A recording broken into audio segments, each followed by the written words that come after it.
યાત્રાધામ અંબાજી ખાતે અંબાજીના ગબ્બર તળેટીમાં એક જ દિવસમાં એક જ સ્થળે 51 શક્તિપીઠ મંદિરોના દર્શનનો લાભ મળે તે લઈને તાત્કાલિક મુખ્યમંત્રી અને હાલના વડાપ્રધાન નરેન્દ્રભાઈ મોદીના સ્વપ્નને સાકાર કરતું ધાર્મિક સ્થળ બન્યું છે। આપણા દેશમાં 51 શક્તિપીઠો માટેની એક અપાર શ્રદ્ધા છે। અંબાજી પોતે પણ એક શક્તિપીઠ છે, તો અંબાજી આવનાર યાત્રીઓને 51 શક્તિપીઠના દર્શન કરવા માટે શું થઈ શકે એ હેતુથી સમગ્ર દેશમાં પથરાયેલ 51 શક્તિપીઠોનું અહીંયા પુનર્નિર્માણ કરવામાં આવ્યું છે। જે પ્રકારના શક્તિપીઠોની રચના આજે ત્યાં છે એવા જ શક્તિપીઠ આપણે અહીંયા નિર્માણ કર્યા છે। લગભગ 60 કરોડ રૂપિયાના ખર્ચે આ પ્રોજેક્ટ આકાર લીધો છે। આગામી થોડાક જ દિવસોમાં ગુજરાતભરમાંથી પસંદ કરેલા ઉત્તમ પંડિતો અને પૂજારીઓ હિન્દુસ્તાનમાં આવેલી આ બધી શક્તિપીઠો પર જશે।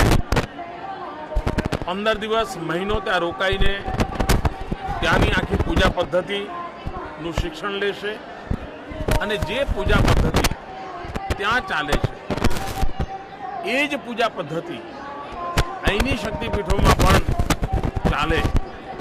એના માટે આવતા અઠવાડિયાથી પૂજારીઓ સમગ્ર દેશના જુદા જુદા ભાગોમાં જવાના છે અને ઘણું કરીને ફેબ્રુઆરી મહિનામાં આ 51 શક્તિપીઠોનું જ્યારે લોકાર્પણ કરીએ ત્યારે આ બધી જ શક્તિપીઠોના વર્તમાન જે પૂજારીઓ છે એમને પણ અહીંયા બોલાવીએ, સમગ્ર દેશમાંથી પંડિતોને બોલાવીએ અને મા અંબાનું આ ધામ સમગ્ર દેશના ખૂણે ખૂણેથી યાત્રીઓ માટેનું ધામ બની રહે એવો એક ઉમદા પ્રયાસ આપણે આયોજન કર્યું છે। 2014માં વિવિધ દેશ વિદેશમાં સ્થાપિત થયેલા હોય તે જ પ્રકારના મંદિરોની સ્થાપના શાસ્ત્રોક્ત વિધિ પ્રમાણે ગબ્બરમાં પ્રસ્થાપિત કરવામાં આવી છે અને આ શક્તિપીઠ મંદિરોની પરિક્રમાનું પણ આયોજન હાથ ધરાયું છે। તેનો આજે પાટોત્સવ યોજાઈ રહ્યો છે ત્યારે કેબિનેટ મંત્રી બળવંતસિંહ રાજપૂતે દીપ પ્રગટાવીને 51 શક્તિપીઠ પરિક્રમા મહોત્સવનો પ્રારંભ કરાવ્યો હતો। જો કે આ પરિક્રમા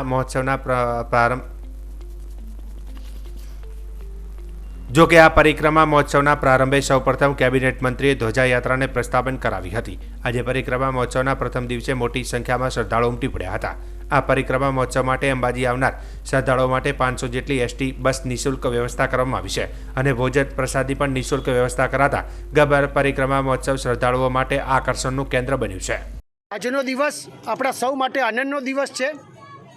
આનંદનો દિવસ એટલા માટે છે કે આદરણીય પ્રધાનમંત્રી નરેન્દ્રભાઈ મોદી સાહેબ 2014માં સમગ્ર ભારતની અંદર 51 શક્તિપીઠ પર એક જ જગાએ દર્શન થાય એ અંબાજી નિમિત્તે ખુલ્લું મૂક્યું હતું અને આ કાર્યક્રમ આદરણીય પ્રધાનમંત્રી નરેન્દ્રભાઈ મોદી સાહેબે પૂર્ણ કર્યો હતો।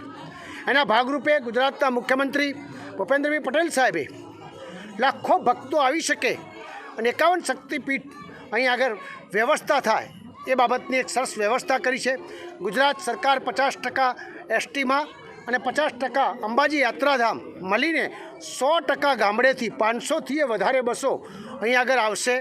ગઈ ફેર લાખો લોકોએ 2 વર્ષ સુધી લોકો અહીંયા આગળ ભક્તિભાવ અને 51 શક્તિપીઠના દર્શન કરી ધન્યતા અનુભવી હતી। એમ આ વર્ષે મને ચોક્કસ ખ્યાલ છે કે 10 લાખથી વધારે લોકો અહીં આગળ ઉપસ્થિત થવાના છે અને ભોજન પણ અહીં આગળ નિઃશુલ્ક આપવામાં આવે છે।